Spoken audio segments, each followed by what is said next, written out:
Hello friends, আমি সুপ্রিয়।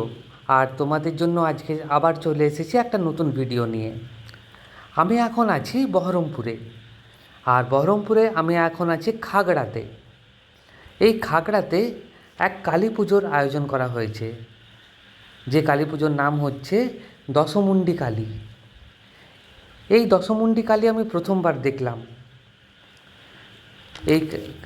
এই যে কালী, এই দশম মহাবিদ্যার প্রথম মহাকালী। ইনি মা শক্তি, যাকে আমরা দেবী দুর্গা নামে জানি। সেই দুর্গা দেবীরই সবচেয়ে প্রচণ্ড আর শক্তিশালী রূপ হচ্ছে এই মহাকালী। এখানে মা দশভুজা, আর এই দশভুজার সাথে শুধু দশভুজাই নয়, তার সাথে মায়ের 10টি মাথা আর 10টি পাও আছে। আমরা দশভুজা দুর্গা দেখেছি, কিন্তু আমি এই দশভুজা কালী প্রথমবার দেখলাম। এই যে এই 10 সংখ্যাটি আছে না, এই 10 সংখ্যাটি নির্দেশ করে 10টি দিককে দর্শিত করে। আর ব্রহ্মাণ্ডের 10 দিকেই মায়ের যে অসীম ক্ষমতা আর মহাবিদ্যা, সেটা নিশ্চিত করে। তো এই হচ্ছে সেই দশমুণ্ডি কালীর মন্দির। এটা হচ্ছে যজ্ঞকুণ্ড। আর এই যে তোমাদেরকে দেখাচ্ছে আমি সেই দশমুণ্ডি কালী। আমি প্রথমবার দেখেছি দেখলাম এখানে এসে দশমুণ্ডি কালী। আমি আগে কখনো দেখিনি। এই যে 10টি পা মায়ের, 10টি হাত, 10 হাতে 10টি আলাদা আলাদা অস্ত্র আছে, আর 10টা মাথা।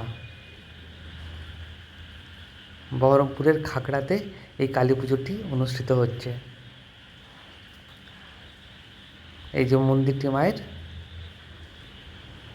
খুব সুন্দরভাবে সাজানো ছিল।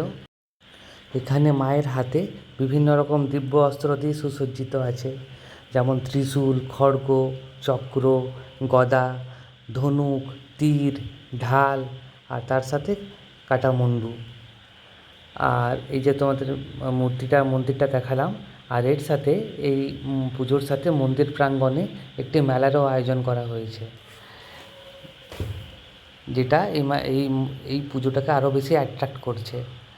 এই যে মেলা যেমন হয়, তোমরা দেখে এসেছো অনেকবার, এরকম মেলা দেখেছো। জিলিপির দোকান, পাঁপড়ের দোকান আছে। তাছাড়া এখানে হরেক মাল 7 টাকা করেও বিক্রি করছিল। প্লাস্টিকের বড় বড় ঝুড়ি 7 টাকা করে, অনেক সস্তায় ছিল। খাবারের স্টল, বাচ্চাদের খেলনা, সব কিছুই পাওয়া যাচ্ছিলো এখানে। ঘর সাজাবার জিনিস, ঘরের অনেক দরকারি জিনিস, বাসনপত্র, আসবাব সবই পাওয়া যাচ্ছিলো। তাছাড়া পাঁশকুড়ার চপ তো খুবই বিখ্যাত। তোমরা তো সবাই জানোই পাঁশকুড়ার চপ এখন সব মেলাতেই আছে। এই ছিল আমার আজকের ভিডিও। আর আজকে যদি আমার এই ভিডিও তোমাদের ভালো লেগে থাকে, তাহলে অবশ্যই লাইক, কমেন্ট আর শেয়ার করে দেবে, যাতে অন্যরাও এই ভিডিও দেখতে পারে। ধন্যবাদ।